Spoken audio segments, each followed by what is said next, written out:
Escuché a mi nieto Fabián decirle al abogado que mi casa en el puerto sería perfecta para su hotel si me declaraban loca.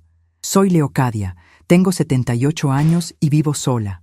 Olvidan que yo traje al mundo a ese juez que quieren usar. El calor en el puerto de San Lorenzo no es como el de la ciudad. Aquí, el salitre se te mete por la nariz, te oxida las bisagras de las puertas y te curte la piel hasta dejarla como cuero viejo de zapato. Yo nací en esta costa, crecí pisando arena caliente y, si el destino no tiene otros planes, me voy a morir escuchando el ruido de las gaviotas peleando por los restos de pescado en el muelle. Pero no me voy a morir en un asilo de paredes blancas que huelen a cloro y a desesperanza, como pretenden mi hija Silvia y su cachorro engreído, mi nieto Fabián. Fui partera. 42 años de mi vida me la pasé sacando chamacos de las entrañas de mujeres que gritaban maldiciones al cielo mientras la brisa del mar golpeaba las ventanas de madera. Conozco a la mitad de este pueblo desde antes de que dieran su primer respiro. Conozco sus marcas de nacimiento, los secretos vergonzosos de sus madres y los miedos cobardes de sus padres. No soy una viejecita dulce que teje escarpines o que espera sentada en el pórtico a que le traigan el pan. Nunca tuve paciencia para el estambre. Mis manos, llenas de manchas y venas resaltadas, saben moler ruda, romero y albahaca en un mortero de piedra volcánica que pesa más que los remordimientos de un asesino. La mañana de este martes empezó como cualquier otra. Me levanté a las 5, cuando el cielo todavía era una mancha morada sobre el océano. Regué mis plantas en el patio interior, ese patio que Silvia tanto odia porque dice que parece una selva descuidada. Preparé mi desayuno y me senté a escuchar las noticias en una pequeña radio de transistores que tiene la antena doblada, pero que capta la señal mejor que cualquier aparato moderno. Fue a eso de las 10 de la mañana cuando el sonido de un motor fino rompió la tranquilidad de mi calle. Era el auto de Fabián, un coche negro, bajo, que siempre raspa el chasis cuando pasa por los baches de tierra de mi cuadra. Los vi bajar por la ventana. Venía Fabián con sus zapatos caros que se arruinan con la sal del ambiente, caminando con esa arrogancia de quien cree que el mundo entero es una alfombra para sus pies. Detrás de él venía Silvia, mi hija. Ella siempre caminó un paso atrás de los hombres de su vida.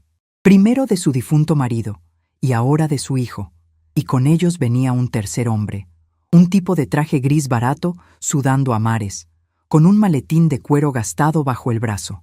Cuando tocaron a la puerta, me tomé mi tiempo para abrir. Hay que hacerles creer que las piernas ya no me dan, que los años me pesan más de lo que realmente lo hacen. Los recibí con una sonrisa que no me llegó a los ojos. Silvia me dio un beso rápido en la mejilla, dejando un rastro de perfume floral que me provocó ganas de estornudar. Fabián me palmeó el hombro con esa condescendencia que me hierve la sangre. Pasaron a la sala. Esa sala de techos altos y pisos de mosaico antiguo que mantienen la casa fresca incluso en los días más pesados del verano. La casa es grande, de esas construcciones de antes, con un pasillo largo que conecta las habitaciones y desemboca en un balcón trasero que mira directamente al mar. Esa vista es mi mayor tesoro, es mi respiro y, según supe después, es también mi condena. Fabián presentó al hombre del traje gris como el licenciado Montenegro, un supuesto amigo suyo que pasaba por el pueblo y quería conocer la costa. Desde el primer instante supe que era mentira. Los hombres de saco que sudan frío en un sillón de mimbre no vienen de turismo. Vienen a cobrar, a robar o a engañar. Me dijeron que me veían cansada, que la casa era demasiado grande para mí sola, que los escalones del patio eran un peligro. Yo los escuchaba asentando con la cabeza, interpretando mi papel de anciana vulnerable. Les ofrecí café. Me levanté arrastrando un poco las pantuflas y me dirigí a la cocina. La cocina está separada de la sala por un arco y una puerta de vaivén de madera pesada.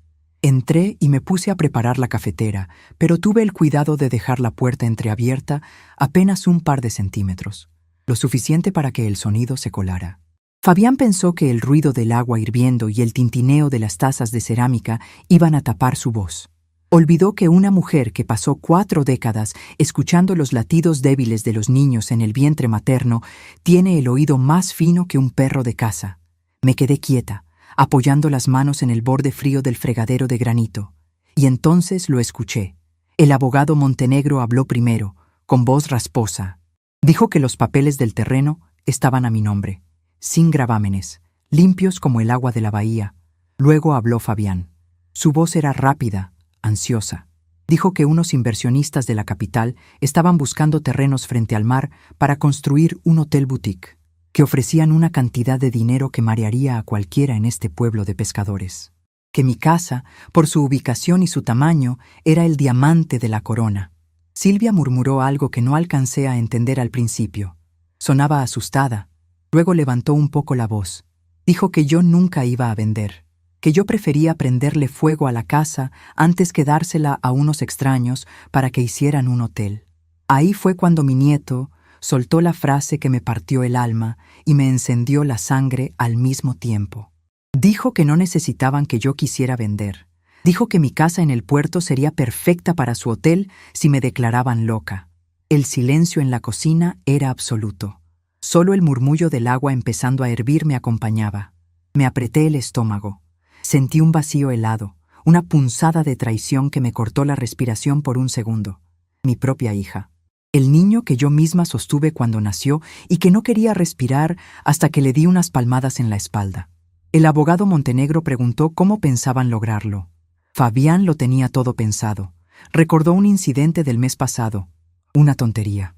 Puse a calentar leche en una olla vieja y me fui al patio a cortar unas ramas de albahaca para un dolor de estómago. Me distraje persiguiendo a un gato callejero que se quería comer mis plantas y la leche se derramó y quemó el fondo de la olla. Hubo humo, claro. Los vecinos se alarmaron y vino un bombero jovencito a ver qué pasaba. No pasó a mayores, pero el chisme corrió por el pueblo.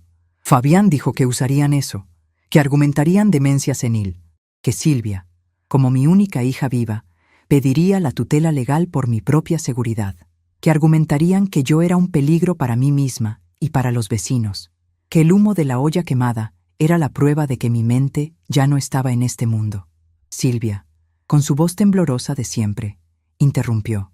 Dijo que el trámite de incapacidad no era fácil, que un juez tenía que revisarlo, que el juez local, el magistrado Vargas, me conocía de toda la vida y jamás iba a firmar un papel que dijera que yo estaba perdiendo la razón. Escuché la risa seca de mi nieto, una risa que sonó a monedas cayendo sobre una mesa de metal. Dijo que todos en este mundo tienen un precio y que el juez Vargas tenía deudas de juego en la capital. Que con un adelanto del dinero de los inversionistas, el juez firmaría que yo era un vegetal si se lo pedían. El plan era sencillo, frío y calculado. Declararme incompetente, conseguir la firma de Vargas, meterme en la residencia El Ocaso, un encierro de mala muerte en las afueras del pueblo, famoso por dopar a los viejos para que no den problemas. Vender la propiedad, demoler la casa donde nacieron 3 generaciones de mi familia y repartirse el dinero. Me quedé mirando la cafetera. El agua ya estaba hirviendo a borbotones. Cualquier otra mujer de mi edad, ante una traición de ese tamaño, se habría echado a llorar. Se habría desplomado en el suelo de baldosas pidiendo explicaciones al cielo, preguntándose en qué falló como madre y como abuela. Pero yo soy Leocadia. Yo he visto a mujeres desangrarse en catres de madera y sobrevivir por pura fuerza de voluntad. Yo he cortado cordones umbilicales con tijeras de podar hervidas en alcohol durante las tormentas que cortaban la luz del pueblo entero. Yo no lloro. Yo observo, calculo y actúo. Apagué el fuego de la estufa. Me tomé un momento para respirar profundo, sintiendo el aire húmedo llenar mis pulmones. Me arreglé el delantal negro que llevaba puesto. Fui hasta la alacena, saqué las tazas buenas, las de porcelana que solo uso para las visitas, y serví el café con pulso firme. Luego, cambié mi postura. Encorvé un poco los hombros, dejé que un ligero temblor se apoderara de mis manos y fruncí el ceño, poniendo cara de confusión. Empujé la puerta de vaivén y entré a la sala haciendo sonar las tazas en la bandeja de madera. La conversación se cortó de tajo. Los 3 me miraron con esa mezcla de falsa amabilidad y culpa que se le pone en la cara a los mentirosos cuando los interrumpen. Les serví el café. A propósito, dejé caer un poco de líquido sobre el platito de Fabián. Me disculpé con una voz temblorosa, casi lastimera. Le dije a Silvia que últimamente las manos no me respondían bien. que a veces me olvidaba de dónde dejaba las llaves, que la cabeza me daba vueltas cuando me levantaba rápido. Fabián intercambió una mirada rápida con el abogado Montenegro. Fue una mirada de victoria. Se tragaron el anzuelo entero, hasta el fondo de la garganta. Se tomaron el café rápido, quemándose las lenguas por la prisa de salir de ahí. El abogado miraba su reloj cada 5 minutos. Fabián no paraba de mover la pierna, ansioso por cerrar su negocio. Silvia apenas y me miró a los ojos. Mantuvo la vista fija en los dibujos del piso de mosaico, cobarde hasta el final. Se despidieron con abrazos falsos. Fabián me besó la frente y me dijo que no me preocupara por nada, que ellos iban a cuidar de mí, que yo me merecía descansar. Los vi salir por la puerta de caoba vieja. Los vi subir al coche negro y alejarse levantando una nube de polvo que tardó varios minutos en asentarse. Cerré la puerta. Pasé el pasador de hierro. Me quedé en medio del pasillo, rodeada por el silencio de mi casa. El olor a sal y a humedad llenaba el aire. Caminé despacio, ya sin fingir ninguna cojera ni debilidad, hacia mi habitación. Abrí un baúl de madera de cedro que guardo a los pies de mi cama. Huele a naftalina y a recuerdos secos. Metí las manos al fondo, apartando algunas sábanas bordadas que nunca usé y un par de mantillas negras. Mis dedos encontraron lo que buscaban. Saqué un cuaderno grande. Es un cuaderno de contabilidad antiguo, de pastas de cuero grueso, oscuro, casi negro por el paso del tiempo y el roce de mis manos. Sus páginas están amarillentas y tienen los bordes gastados. Durante 42 años, no solo anoté en este cuaderno los nacimientos, el peso de las criaturas y las complicaciones de los partos. También anoté los favores. En los pueblos pequeños, los médicos de ciudad no quieren venir a ensuciarse los zapatos cuando hay emergencias a medianoche. Fui yo la que atendió el aborto clandestino de la esposa del alcalde antes de que se casaran. Fui yo la que le salvó la vida al jefe de policía cuando lo apuñalaron en una cantina de mala muerte y no quería que se hiciera público. Fui yo la que curó a escondidas a las amantes de los hombres más respetables de San Lorenzo. Y, por supuesto, fui yo la que trajo al mundo al juez Vargas. Conozco a ese hombre desde que era un pedazo de carne ensangrentada que no podía respirar por tener el cordón enredado en el cuello. Conozco a su madre. Conozco los terrenos que su familia se apropió ilegalmente hace 30 años, secretos que me confesaron en el delirio del dolor de parto. Mi nieto cree que porque estudio el cielo para saber si va a llover y porque hablo con mis plantas, soy una vieja inútil, una cáscara vacía esperando que la barran. Silvia cree que su madre es una carga de la que se puede deshacer firmando un papel. Se equivocan. Creen que el poder en este mundo lo tienen los hombres de traje gris y las cuentas bancarias de la capital. Ignoran que el verdadero poder lo tiene la persona que conoce los cimientos podridos sobre los que construyeron sus vidas perfectas. Caminé hacia el patio interior. Me senté en mi silla de mimbre. Puse el cuaderno de cuero sobre mis rodillas y pasé las páginas ásperas hasta encontrar la letra B, Vargas. Acaricié la tinta descolorida. Luego me levanté y fui hacia la mesa donde reposa mi mortero de piedra volcánica. Eché un puñado de hojas de ruda seca en el cuenco oscuro. Agarré el mazo de piedra y empecé a moler con fuerza. El sonido de la piedra golpeando contra la piedra resonó en el patio, constante, pesado y rítmico, como un tambor de guerra anunciando una batalla que mis enemigos ni siquiera saben que ya empezó. El olor acre de la ruda machacada inundó el patio interior, mezclándose con la brisa salada que siempre entraba por los ventanales. Dejé caer el mazo de piedra volcánica dentro del mortero con un golpe seco. El sonido rebotó en las paredes de azulejos desgastados. Me limpié las manos en el delantal negro y volví a posar la vista sobre mi cuaderno de contabilidad. Las páginas de cuero viejo estaban llenas de mi letra cursiva, una caligrafía firme que no ha temblado ni una sola vez en casi 8 décadas. Me quedé mirando la página correspondiente a noviembre de 1974. Aquella fue la noche en que el huracán Fina arrancó los techos de calamina de la mitad del pueblo de San Lorenzo. Fue también la noche en que doña Ernestina Vargas, retorciéndose en un catre empapado de sudor y sangre, creyó que se iba a morir dando a luz a su primer y único hijo. El miedo a la muerte tiene la extraña costumbre de aflojar las lenguas más apretadas.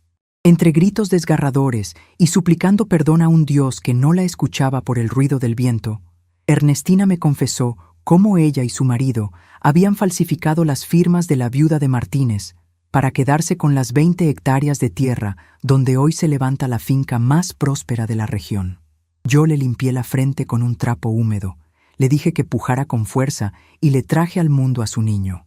Un niño gordo, morado por la falta de oxígeno, que lloró con la misma prepotencia con la que hoy dicta sentencias en el juzgado local. Arturo Vargas, el magistrado, el hombre que, según mi nieto Fabián, me iba a declarar incapacitada mental a cambio de un fajo de billetes para pagar sus deudas de juego. Cerré el cuaderno despacio. La encuadernación crujió como mis propias rodillas cuando hay humedad. Me levanté de la silla de mimbre y caminé por el pasillo largo de mi casa. Las baldosas de mosaico estaban frías bajo mis pies. Necesitaba hacer un recuento de mis recursos. Cuando una se prepara para la guerra, lo primero que debe saber es con qué armas cuenta.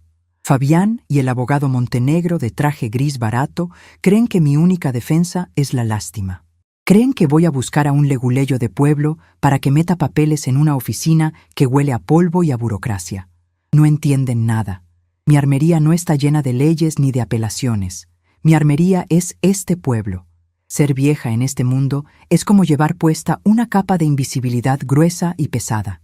Nadie te mira a los ojos.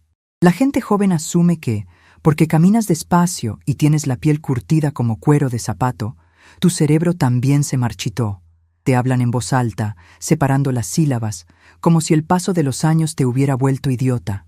Hablan de sus infidelidades, de sus robos y de sus miserias delante de ti, sirviéndose una taza de té en tu propia sala, convencidos de que no entiendes lo que dicen o de que lo olvidarás al día siguiente. Esa invisibilidad es mi mayor privilegio. Durante años he sido la vieja Leocadia, la expartera excéntrica que habla con las plantas de su patio, que escucha radionovelas y que prepara ungüentos para el dolor de reumas. Me han subestimado tanto que me han entregado las llaves de sus vidas sin darse cuenta. Llegué a la sala y me detuve frente a un espejo de marco ovalado que cuelga sobre la consola de caoba. Observé mi reflejo. Pelo blanco recogido en un moño apretado, arrugas profundas alrededor de la boca, ojos negros que no han perdido el brillo de la malicia. Pensé en Silvia, mi hija. Recordé su mirada cobarde clavada en el piso de la cocina mientras Fabián planeaba mi encierro en la residencia El Ocaso. Cualquier madre normal se estaría ahogando en lágrimas, preguntándose dónde se equivocó en la crianza. Pero yo he visto parir a demasiadas mujeres como para idealizar la maternidad. A veces das a luz a un ser humano valiente y a veces das a luz a una sombra. Silvia siempre fue una sombra. Buscó refugio en la autoridad de su marido y cuando él murió, se arrastró bajo la sombra de su hijo. Fabián es el monstruo que ella alimentó con sus silencios. No siento pena por ellos. Siento una claridad fría y cortante, la misma claridad que sentía cuando tenía que meter las manos en un vientre para voltear a una criatura que venía de nalgas y salvarle la vida a la madre.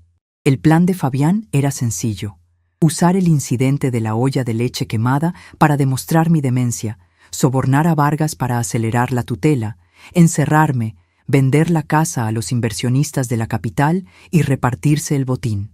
Mi plan debía ser igual de preciso, pero completamente invisible. Lo primero era proteger la artillería pesada. No podía dejar el cuaderno de cuero en el baúl a los pies de mi cama. Si Fabián venía con sus aires de grandeza y decidía hurgar en mis cosas buscando las escrituras de la casa, lo encontraría. Fui a mi habitación. Me acerqué a la mesa de noche donde descansa mi radio de transistores. Es una radio grande, de caja de madera, de esas antiguas que funcionan con baterías del tamaño de un puño. Tiene la antena doblada y la perilla del volumen floja, pero es el objeto que más uso en la casa. Nadie sospecharía de ella. Le di la vuelta, desatornillé la tapa trasera con un cuchillo de cocina y saqué las 4 baterías pesadas. Regresé al patio, tomé mi cuaderno y con mucho cuidado, usando una hoja de afeitar, corté la página que detallaba la confesión de la madre del juez Vargas. También corté las páginas donde anoté los abortos de las hijas de los concejales y los tratamientos por enfermedades venéreas de los empresarios que ahora financian las campañas políticas de San Lorenzo. Doblé los papeles amarillentos hasta convertirlos en cuadrados pequeños y apretados. Luego fui a la caja de galletas de metal que guardo en la alacena, vacié los botones sueltos que guardaba ahí y saqué el documento original de las escrituras de mi casa. Lo doblé de la misma manera.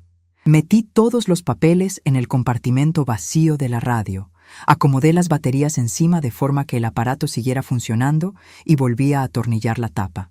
Encendí la radio. La voz ronca del locutor local inundó la habitación, dando las noticias del clima. Perfecto. La trampa estaba sellada. Lo segundo en mi lista era la comunicación. Necesitaba tender mis redes sin que nadie notara movimiento en el agua. Me senté en el sillón de la sala y jalé el teléfono negro de disco que descansa en una mesita auxiliar. Marqué un número de memoria. Girar el disco me tomó su tiempo. El sonido metálico de retroceso marcaba el ritmo de mi respiración. Al tercer timbre, una voz de mujer joven contestó del otro lado. Era Clarita, la secretaria del juzgado civil. La misma Clarita que hace 12 años, cuando era apenas una adolescente asustada, llegó a mi puerta a medianoche, sangrando por un embarazo ectópico que su padre, un fanático religioso del pueblo, no podía descubrir.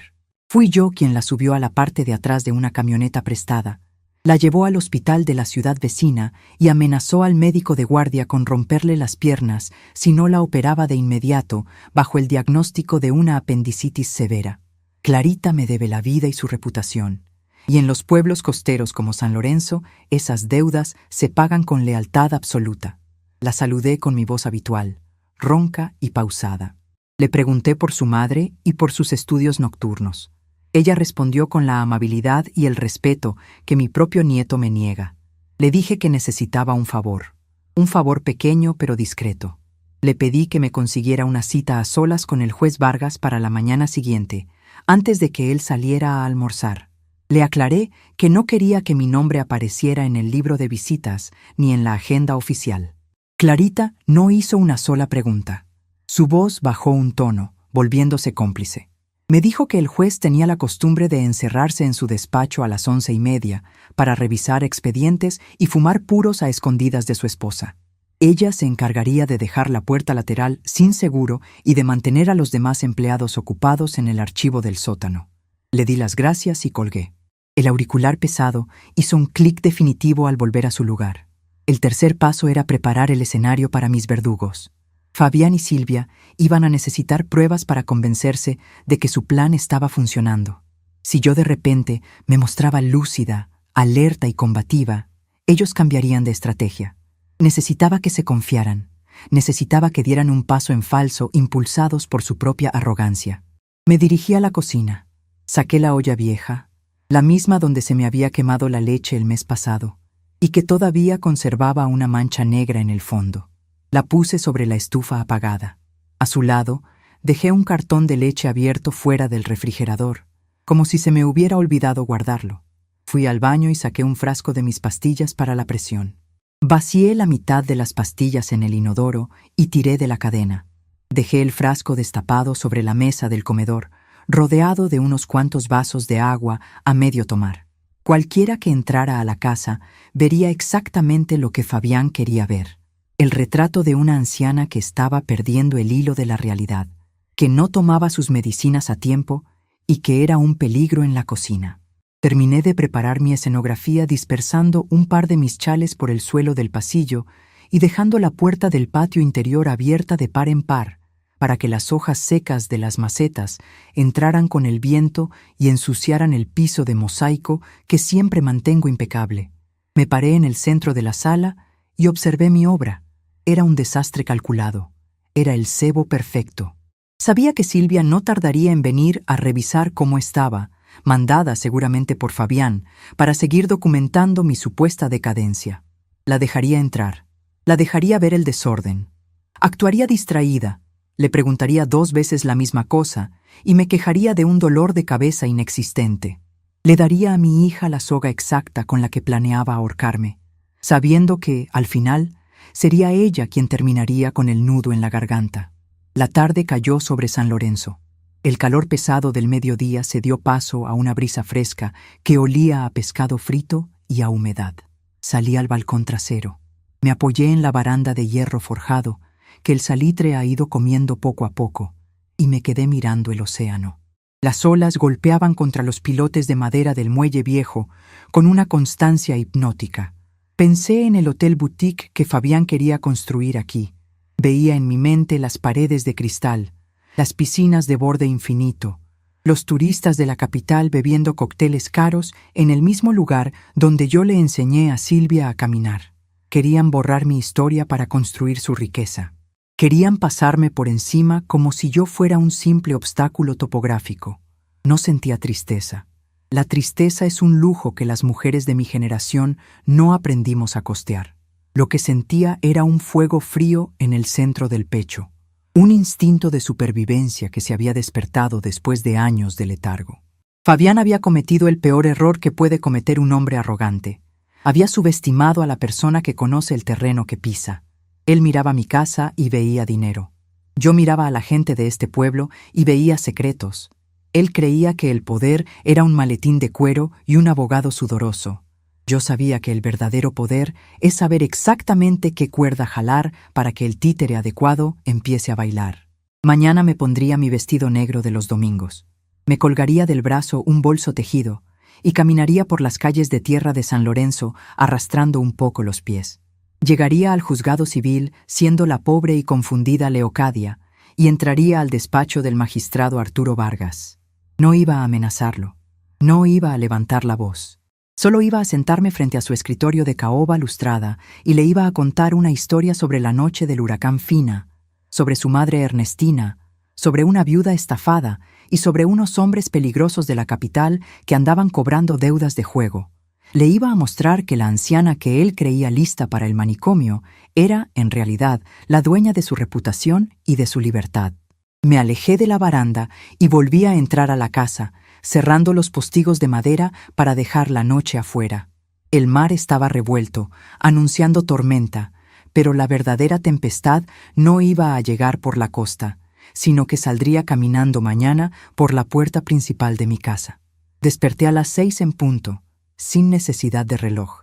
El cuerpo tiene su propia memoria y el mío está acostumbrado a saltar de la cama antes de que el sol empiece a calentar las tejas de barro. Me puse mi vestido negro, el de los domingos, el que huele a jabón de panela y a respeto. Me peiné frente al espejo, alisando cada cabello blanco hasta que el moño quedó tirante en mi nuca. No me puse polvos en la cara. Quería que mis arrugas se vieran profundas, como surcos de tierra seca. Faltaban 20 minutos para las 8 cuando escuché los nudillos de alguien golpeando la madera de mi puerta principal.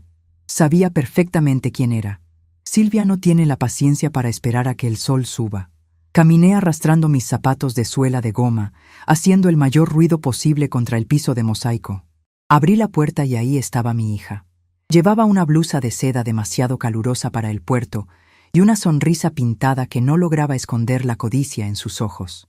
Me saludó con un beso rápido que me supo a traición. La dejé pasar.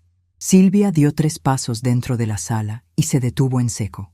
Sus ojos recorrieron el desastre que yo había preparado la noche anterior. Vio mis chales tirados en el suelo, acumulando polvo cerca de la puerta del patio. Vio las hojas secas que el viento había metido a la casa. Su mirada de águila carroñera se desvió hacia la mesa del comedor, donde el frasco de pastillas para la presión estaba destapado y vacío. Me hice la desentendida. Empecé a caminar hacia la cocina murmurando cosas sin sentido sobre un gato que no existía. Silvia me siguió de cerca. Cuando llegamos, vio la olla con la mancha negra en el fondo y el cartón de leche abierto echándose a perder sobre la barra de azulejos. Pude ver cómo se le iluminaba la cara. Era la expresión de un jugador de cartas que acaba de sacar el as que le faltaba. Sacó su teléfono celular, ese aparato brillante y plano que no suelta ni para ir al baño, y disimuló que estaba revisando un mensaje. Pero yo no nací ayer. Escuché el pequeño sonido de la cámara tomando una foto. Estaba documentando mi supuesta locura para mandársela a Fabián. Me acerqué a ella con paso vacilante. Levanté una mano temblorosa y le toqué la mejilla. Su piel estaba fría a pesar del bochorno de la mañana. Las madres siempre sabemos lo que hacen los hijos, Silvia, le dije con voz suave, arrastrando las palabras. Desde que están en la barriga pataleando en la oscuridad, hasta que nos echan tierra encima, nada se nos escapa. Silvia dio un paso atrás, asustada por un segundo. La culpa le cruzó la cara como un relámpago, pero la avaricia fue más fuerte y la borró de inmediato. Me miró con esa lástima fingida que me revuelve el estómago. Me dijo que me notaba muy desmejorada, que tenía que descansar, que ella y Fabián se iban a hacer cargo de todo muy pronto. Se despidió con prisa, seguramente loca por llamar a su hijo y decirle que el plan iba viento en popa. La vi salir y cerré la puerta. Su estupidez me daba casi tanta lástima como su traición. Tomé mi bolso tejido, asegurándome de llevar un pañuelo de algodón y unas monedas. No llevaba los papeles del cuaderno de cuero ni las escrituras de la casa. Todo eso estaba seguro, escondido en las entrañas de mi radio de transistores sobre la mesa de noche. Las verdaderas armas no se llevan en las manos, se llevan en la memoria y en la lengua. Salí a la calle. El calor de San Lorenzo ya empezaba a derretir el alquitrán de las esquinas parchadas. El olor a salitre, a pescado frito y a gasolina barata, me llenó los pulmones. Empecé mi caminata hacia el centro del pueblo. Caminar por estas calles siendo una mujer de 78 años es un ejercicio de paciencia. La gente joven pasa por tu lado como si fueras un mueble viejo estorbando en la banqueta. Me encorvé un poco más de lo normal. Aflojé el paso. Dejé que mi mirada se viera perdida. Pasé por el mercado central. El carnicero, un hombre gordo al que yo misma le curé una infección terrible en la pierna hace 20 años con cataplasmas de romero, me gritó desde su puesto ofreciéndome retazos para caldo. Le sonreí como una abuela tonta y seguí de largo. 2 muchachas en bicicleta casi me tiran al doblar una esquina. Ni siquiera pidieron perdón. Se rieron y gritaron que me fijara por dónde caminaba. No me enojé. Cada desprecio, cada mirada condescendiente, me confirmaba lo que ya sabía. Para ellos, yo era un fantasma, y los fantasmas tienen la ventaja de poder entrar a cualquier lado sin que nadie vigile las puertas. Llegué al edificio del juzgado civil poco antes de las 11:30. Es una construcción vieja, de estilo colonial, con paredes pintadas de un amarillo que el sol se ha encargado de deslavar hasta dejarlo color crema. Adentro, el aire estaba pesado. 2 ventiladores de techo giraban despacio, moviendo el aire caliente sin refrescar a nadie. El ruido de las máquinas de escribir y de los teléfonos sonando rebotaba en los techos altos. Me paré cerca de la entrada, apretando mi bolso contra el pecho. Busqué con la mirada a Clarita. Estaba en el mostrador principal, sellando papeles con una rapidez mecánica. Cuando me vio, no sonrió ni hizo ningún gesto extraño. Es una muchacha lista. Sabe que en este pueblo las paredes tienen oídos y los escritorios tienen ojos. Esperó a que el abogado que estaba frente a ella se diera la vuelta para revisar su maletín. Entonces, Clarita me miró directamente y levantó la voz lo suficiente para que la escucharan los que estaban cerca. «Doña Leocadia, buenos días. El baño público está fuera de servicio, pero puede usar el de los empleados.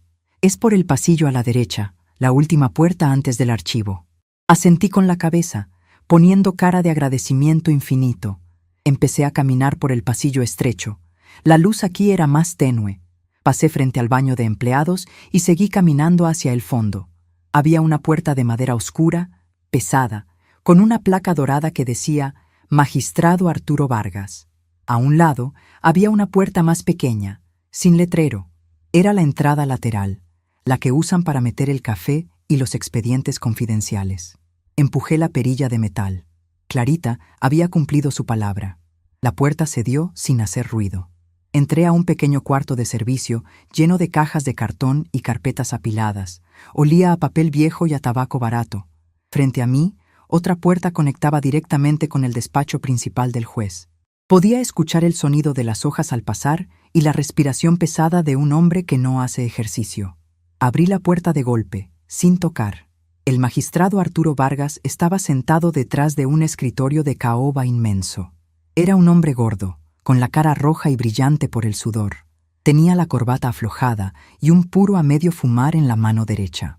Cuando me vio entrar por la puerta lateral, dio un brinco en su silla de cuero que hizo rechinar los resortes. —¿Pero qué diablos? —balbuceó, soltando el puro sobre un cenicero de cristal. —¿Qué hace usted aquí adentro, señora? Esta es una oficina privada. Cerré la puerta a mis espaldas y pasé el seguro de metal con un chasquido firme. Me di la vuelta y lo miré a los ojos. Ya no había rastro de la anciana temblorosa que había caminado por el mercado. Enderecé la espalda. Mis hombros volvieron a su lugar. Mi mirada se clavó en la suya con la misma intensidad con la que se mira a un perro rabioso antes de domarlo. Caminé hacia el escritorio y me senté en la silla de visitas sin pedir permiso. Puse mi bolso tejido sobre mis rodillas. «Apaga ese puro, Arturo», le ordené, con una voz que no dejaba espacio para la discusión. «Tienes los mismos pulmones débiles que tu difunta madre y el humo me molesta la garganta». Vargas se quedó con la boca abierta. Su cara pasó del rojo al morado. Estaba acostumbrado a que la gente del pueblo entrara a su oficina agachando la cabeza y llamándolo «su señoría». «Mire, doña Leocadia, le tengo mucho respeto por sus años, pero no puede entrar aquí a darme órdenes. Salga ahora mismo o llamo a los guardias». Llevó una mano regordeta hacia el teléfono de su escritorio. Yo no me moví, ni siquiera parpadeé. «Levanta ese teléfono y mañana todo San Lorenzo sabrá lo que pasó la noche del huracán Fina, en noviembre de 1974. La mano de Vargas se congeló a 2 centímetros del auricular. Sus ojos se abrieron de par en par. El silencio en la oficina se volvió tan pesado que casi se podía masticar. El ventilador de techo seguía girando, haciendo un ruido monótono y sordo. «¿De qué está hablando?», preguntó, con un hilo de voz que intentaba sonar firme, pero que temblaba en las esquinas. Me acomodé en la silla, junté las manos sobre mi regazo y empecé a hablar despacio, saboreando cada palabra. «Hablo de tu madre, Ernestina. Hablo de una noche de lluvia y viento, donde los techos volaban como hojas de papel. Hablo de un catre manchado de sangre y de una mujer que pensaba que se iba a pudrir en el infierno por lo que había hecho.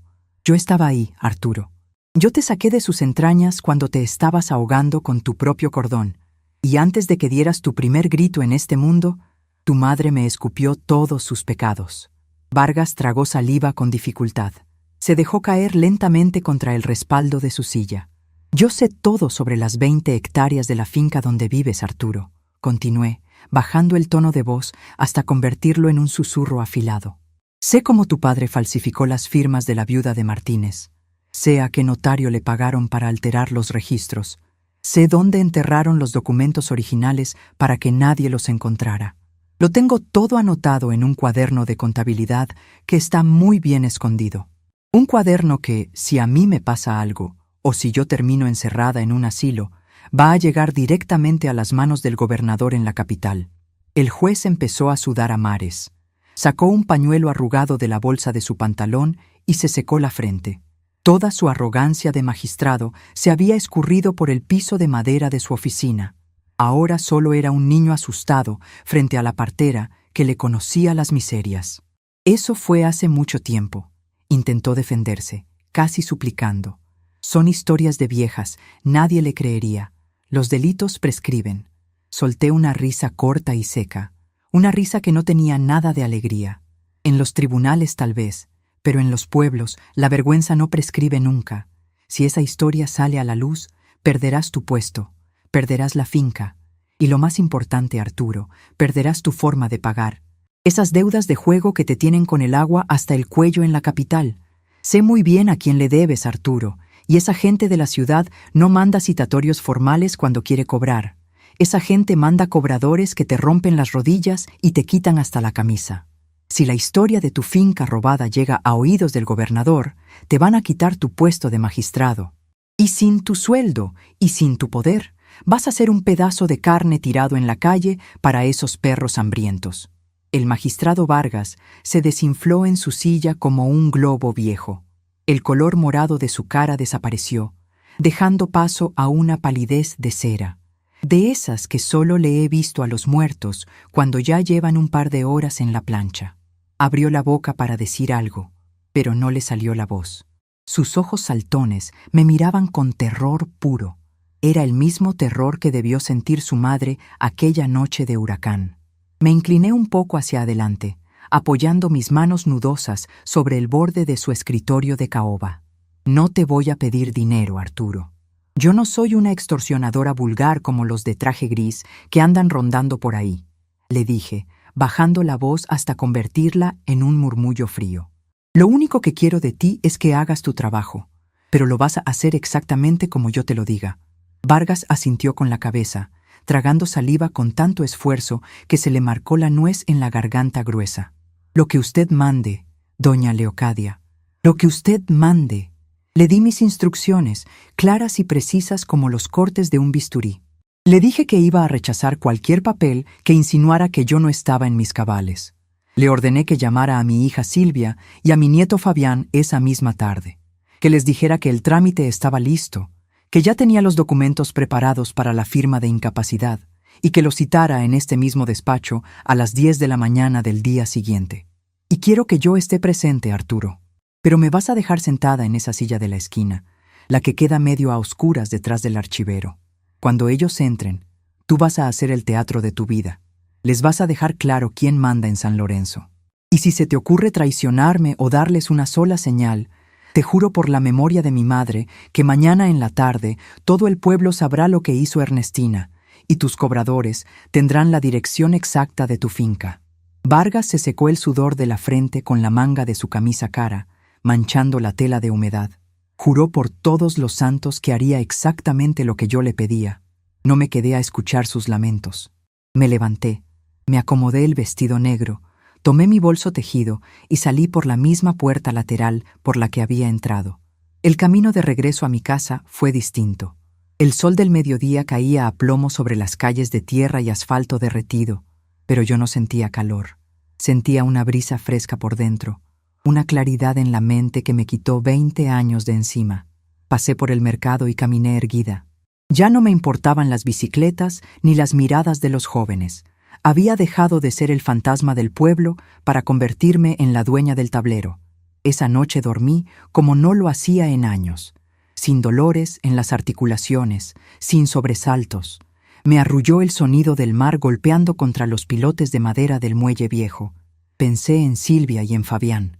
Seguramente estarían destapando alguna botella de vino barato en la ciudad, celebrando que por fin se iban a deshacer de la carga pesada que era su madre y su abuela, celebrando el hotel boutique que iban a construir sobre las cenizas de mi historia.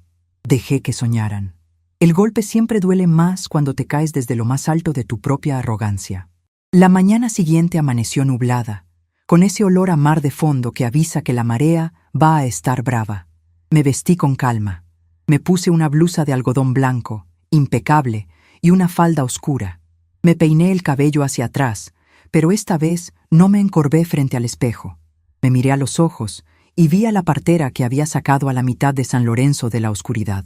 Llegué al juzgado a las 9:30. Clarita me estaba esperando en la puerta trasera, la que da al callejón de los basureros. Me saludó con una sonrisa cómplice y me guió por los pasillos vacíos hasta el despacho del magistrado. Vargas ya estaba ahí. Llevaba el saco puesto y la corbata bien anudada, pero las ojeras le llegaban hasta los pómulos. Seguramente no había pegado el ojo en toda la noche. Al verme entrar, se puso de pie de un salto, como un soldado raso frente a un general.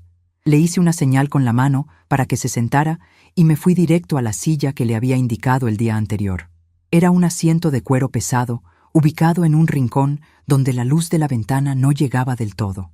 Desde ahí podía ver perfectamente la puerta, el escritorio y los rostros de quienes entraran, pero yo quedaba envuelta en las sombras.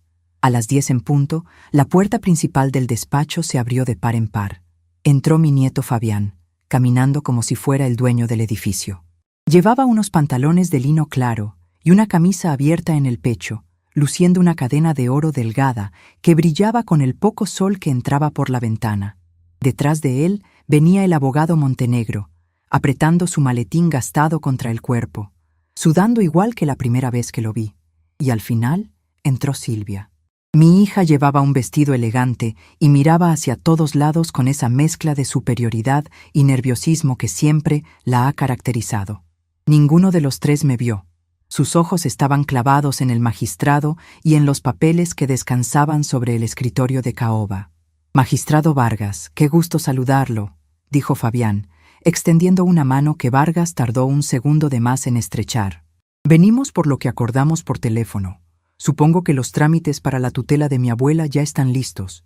Queremos hacer esto rápido y sin dolor, por el bien de ella, claro está». Vargas carraspeó.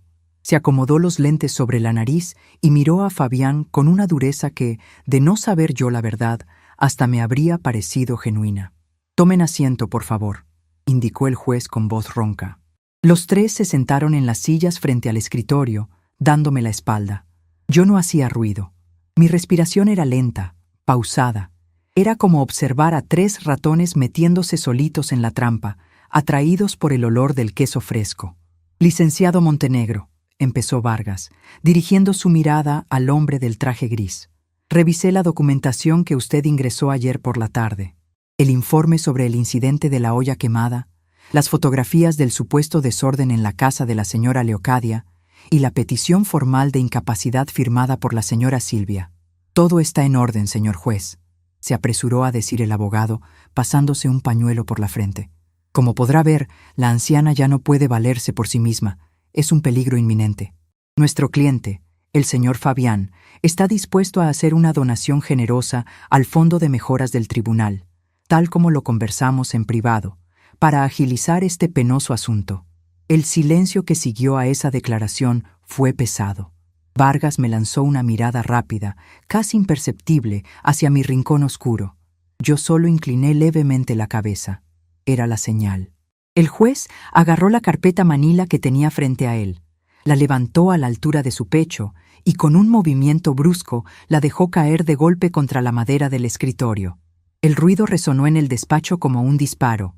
Silvia dio un respingo en su silla.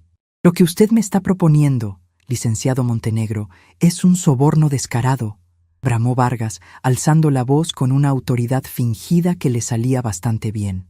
«Y lo que es peor, me está pidiendo que participe en un fraude procesal para despojar a una ciudadana de sus legítimos bienes». Fabián se echó hacia adelante, perdiendo de golpe su sonrisa de niño rico. «Un momento, Arturo», intentó decir mi nieto, tuteando al juez en su desesperación. «Nosotros teníamos un trato. Sabes perfectamente que hay inversionistas esperando. Ese terreno vale millones. Tú tienes deudas, yo tengo la solución. No te pongas digno ahora». «¡Silencio!», gritó el magistrado, golpeando la mesa con la palma de la mano abierta. «Usted está en un tribunal de justicia, muchacho insolente. He revisado las supuestas pruebas.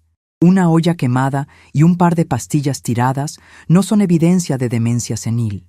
Y he ordenado una investigación sobre la residencia El Ocaso, que por lo visto opera sin licencias sanitarias. Si ustedes insisten en este atropello, los voy a procesar por intento de fraude, falsedad de declaraciones y extorsión agravada». El abogado Montenegro se puso del color de la ceniza vieja.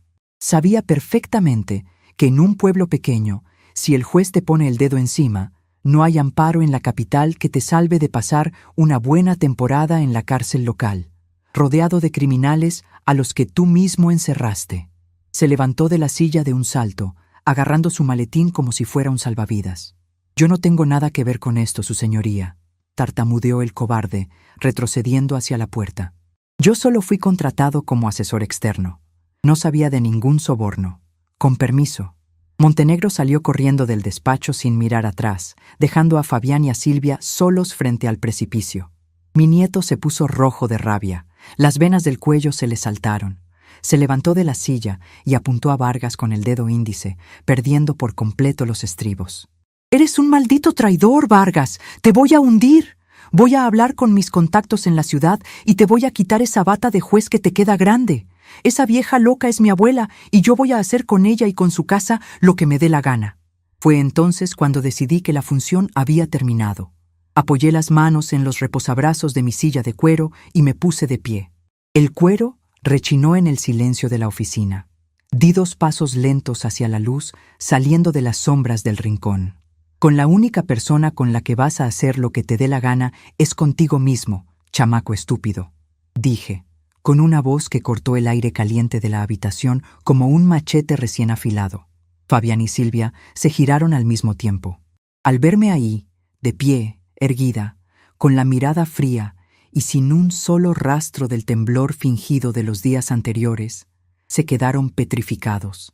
A Silvia se le escapó un pequeño grito ahogado y se llevó las manos a la boca. Caminé despacio hacia ellos. Mis zapatos sonaban contra el piso de madera del despacho con un ritmo constante. Me paré justo frente a mi nieto. Era más alto que yo, por supuesto, pero en ese momento Fabián parecía un niño asustado al que acaban de atrapar robando pan. «¿Qué pasa, Fabián?», le pregunté, clavando mis ojos negros en los suyos. «¿Te sorprende ver a la vieja loca de pie? ¿Creíste que con unas fotos de un frasco de pastillas vacío y una olla sucia ibas a borrar 42 años de respeto en este pueblo? ¿Creíste que podías venir a mi casa, tomarte mi café y planear mi entierro en vida frente a mis propias narices? Abuela, nosotros solo queríamos lo mejor para ti», balbuceó retrocediendo un paso, chocando contra el borde del escritorio del juez. Solté una carcajada seca, sin alegría, que hizo eco en las paredes del despacho. «No me insultes con tus mentiras. Lo escuché todo desde la cocina, pedazo de canalla. Escuché cómo planeabas doparme en esa posilga de asilo para venderle mi tierra a tus amiguitos de la ciudad». Me giré lentamente hacia Silvia. Mi hija estaba temblando en su silla. Las lágrimas le corrían por las mejillas, arruinándole el maquillaje caro, pero no había arrepentimiento en sus ojos, solo el terror absoluto de haber sido descubierta. «¿Y tú, Silvia?», le dije, y cada palabra me sabía a hierro en la boca. «Mi propia sangre. La niña a la que le curé las rodillas raspadas en el patio de esa misma casa que querías destruir. Fuiste cobarde con tu marido, eres cobarde con tu hijo, y quisiste ser cobarde conmigo. Pensaste que firmar un papel te iba a lavar las manos. Mamá, por favor, perdóname. Fabián me convenció. Me dijo que estabas perdiendo la cabeza, que era por tu seguridad». Lloriqueó, estirando una mano temblorosa para intentar tocarme el brazo. Di un manotazo en el aire, apartando su mano antes de que me rozara. «A mí no me toques», le advertí con un tono tan bajo y peligroso que la hizo encogerse en la silla. A veces, como partera, tuve que meter las manos en la sangre para sacar la podredumbre y salvarle la vida a la madre. Hoy me toca hacer lo mismo con mi propia familia, extirpar la podredumbre. Volví mi atención a Fabián, que miraba al juez Vargas buscando algún tipo de apoyo, pero el magistrado mantenía la vista fija en sus papeles, sudando frío, convertido en un simple espectador de mi justicia. «Escúchame bien, Fabián, y grábate esto en la cabeza hueca que tienes», dije, acercándome a él hasta que pude oler su loción cara mezclada con el sudor del miedo. «Si vuelves a pisar San Lorenzo, si veo tu coche negro pasar a 3 cuadras de mi casa, o si me entero de que intentas mover un solo papel a mis espaldas, le pediré al magistrado Vargas que emita una orden de aprehensión en tu contra por extorsión y fraude. Y te aseguro que en la cárcel de este puerto, a los niños finos de la capital no les va nada bien». Fabián tragó saliva.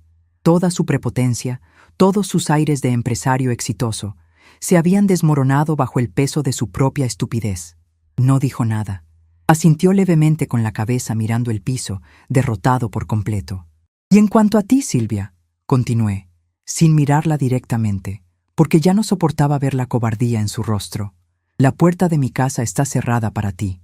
Las escrituras de la propiedad ya están resguardadas. Cuando yo me muera, esa casa pasará a ser un dispensario médico para las mujeres del puerto. Ustedes no van a ver ni un solo centavo de mi esfuerzo. Estás muerta para mí en vida, igual que tú me querías enterrar a mí». El llanto de Silvia se volvió más ruidoso, un lamento patético que me llenó los oídos, pero no me tocó el corazón. Miré al juez Vargas. Él levantó la vista y asintió, confirmando que había entendido quién tenía verdaderamente el poder en esa sala y en todo el pueblo. Ya no necesitaba amenazarlo con el cuaderno. Él sabía que la cuerda que sostenía su vida estaba enroscada en mis dedos. Me di la media vuelta. Arreglé el tirante de mi bolso tejido sobre mi hombro, levanté la barbilla y caminé hacia la puerta principal del despacho. Salí al pasillo dejando atrás los sollozos de mi hija y el silencio aplastante de mi nieto. Había cortado el cordón podrido que me unía a ellos, y por primera vez en 78 años respiré con la libertad absoluta de quien es dueña indiscutible de su propio destino. Salí del edificio del juzgado civil y el golpe de calor del mediodía me recibió como un abrazo viejo y conocido. El sol de San Lorenzo caía a plomo sobre las calles polvorientas, pero por primera vez en semanas, el aire me supo dulce. Respiré hondo, llenando mis pulmones con ese olor a salitre, a pescado frito y a humedad que siempre ha sido mi verdadera patria. Ya no arrastraba los pies. Ya no encorvaba la espalda ni apretaba mi bolso tejido contra el pecho como si fuera una avecilla asustada. Caminé con la frente en alto, marcando el paso con la firmeza de quien acaba de ganar una guerra sin disparar una sola bala.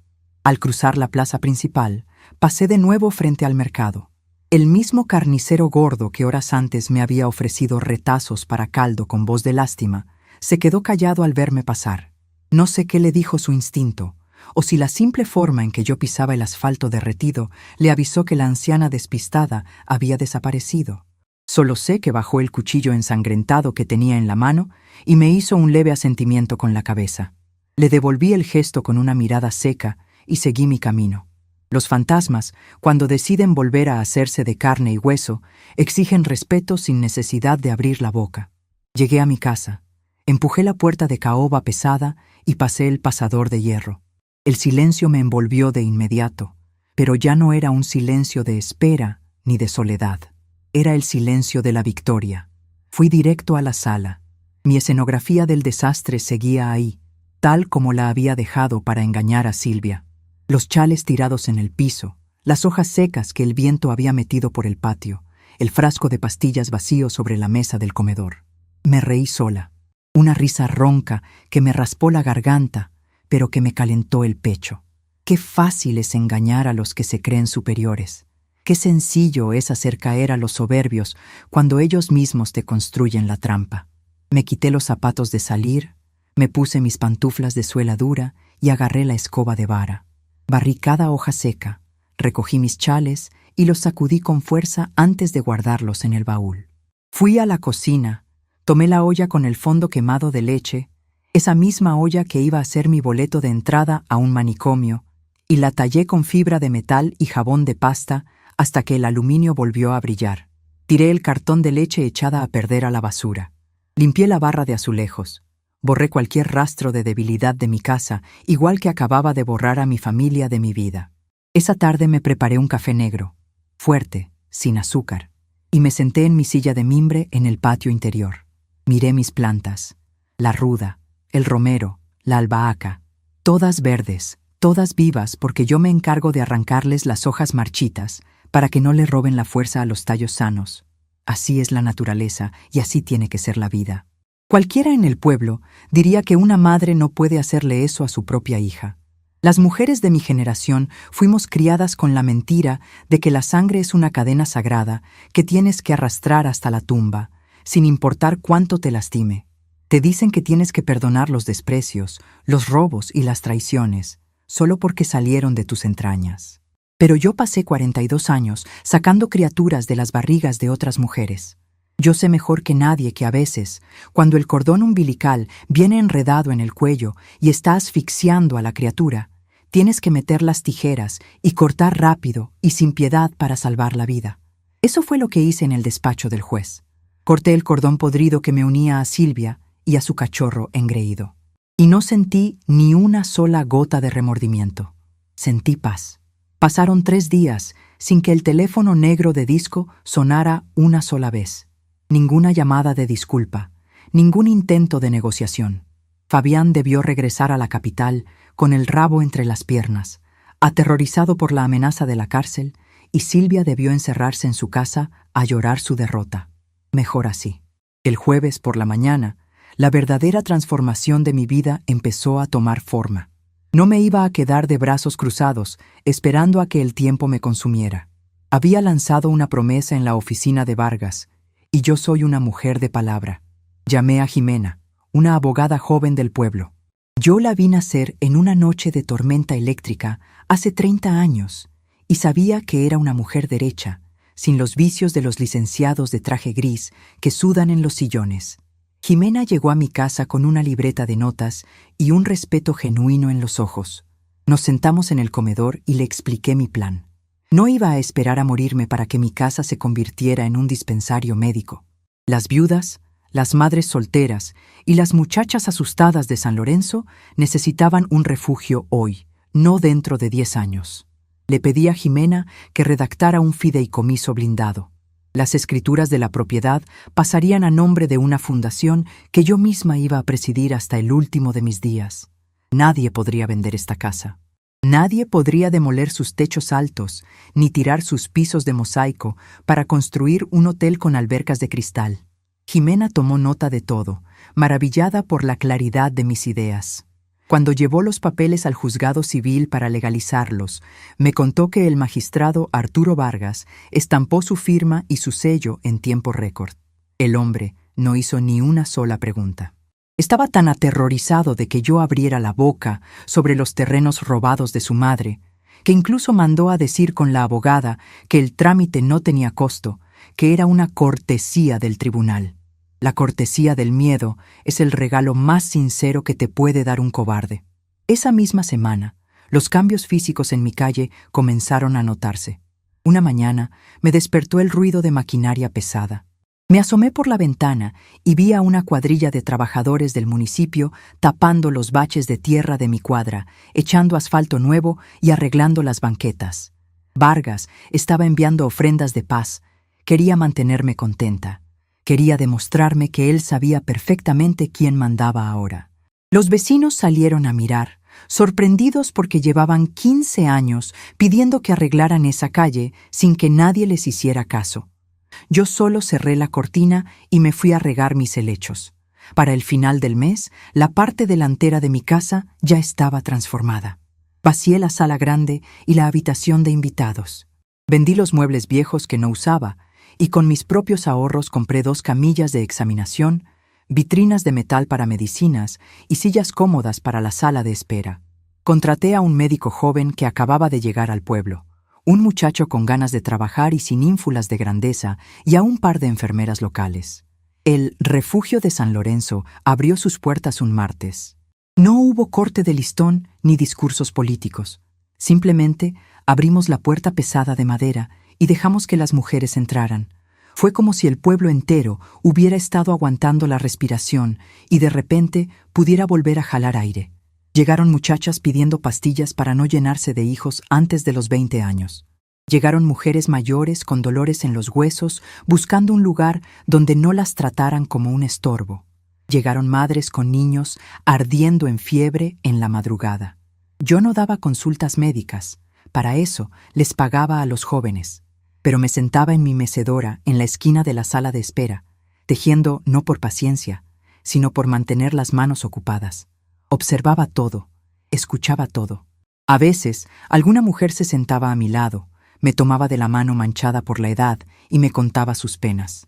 Yo les daba una taza de té de ruda, les acomodaba el cabello y les decía que no se dejaran pisotear por nadie. Les enseñaba, con pocas palabras, que el miedo es una ilusión que se rompe cuando una decide pararse derecha. El chisme en los pueblos pequeños tiene alas más rápidas que las gaviotas del puerto. Nadie supo nunca los detalles exactos de lo que pasó en el despacho del juez Vargas.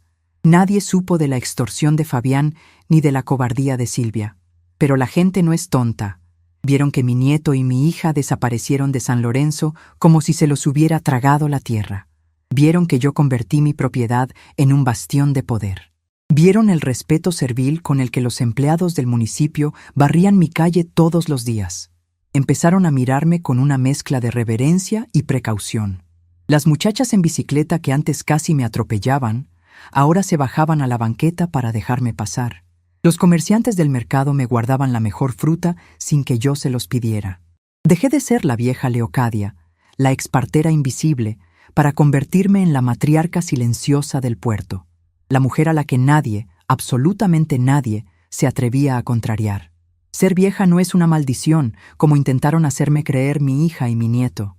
Ser vieja es tener el mapa completo del campo de batalla cuando los demás apenas están aprendiendo a caminar. Es saber dónde están enterrados los huesos, quién tiene deudas de juego y quién esconde pecados debajo de la cama. Mi poder no venía del dinero que no tenía, ni de los contactos en la capital que nunca busqué. Mi poder venía de la memoria, A veces, por las noches, cuando la clínica improvisada cierra sus puertas y el médico joven se despide con una reverencia respetuosa, me quedo sola en el pasillo largo de mosaicos. Camino hacia mi habitación, donde la brisa del mar infla las cortinas blancas. Me acerco a la mesa de noche. Ahí sigue mi radio de transistores, la de la antena doblada y la caja de madera. Funciona perfectamente. La enciendo y escucho los boleros viejos que transmiten en la estación local. Sé muy bien lo que hay escondido en el compartimento de las baterías.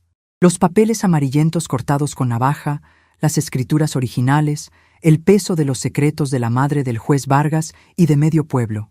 Ya no necesito sacarlos. Ya no necesito amenazar a nadie. El simple hecho de que esos papeles existan, guardados bajo mi propio techo, es el escudo de acero que protege mi tranquilidad. Vargas sabe que si un día amanezco muerta en mi cama, Jimena tiene instrucciones precisas de abrir esa radio y mandar su contenido directo al escritorio del gobernador. Así que el magistrado reza todas las noches para que yo viva muchos años más. Me he convertido en su seguro de vida y él en mi perro guardián. La vida me obligó a ser dura. El salitre te curte la piel hasta dejarla como cuero viejo, sí, pero también te hace resistente a las tormentas que pudren a los débiles. No me arrepiento de nada. No extraño a Silvia ni me duele el desprecio de Fabián. Me duele más cuando se seca una de mis matas de albahaca, porque la planta al menos me daba buen olor, mientras que ellos solo me trajeron podredumbre. Salgo al balcón trasero, apoyando las manos en la baranda de hierro forjado que huele a óxido y a sal. Miro el océano oscuro. Las olas siguen rompiendo contra los pilotes de madera del muelle viejo, constantes, implacables, ajenas a las miserias de los hombres de traje gris y a la avaricia de los muchachos con zapatos caros. Respiro profundo.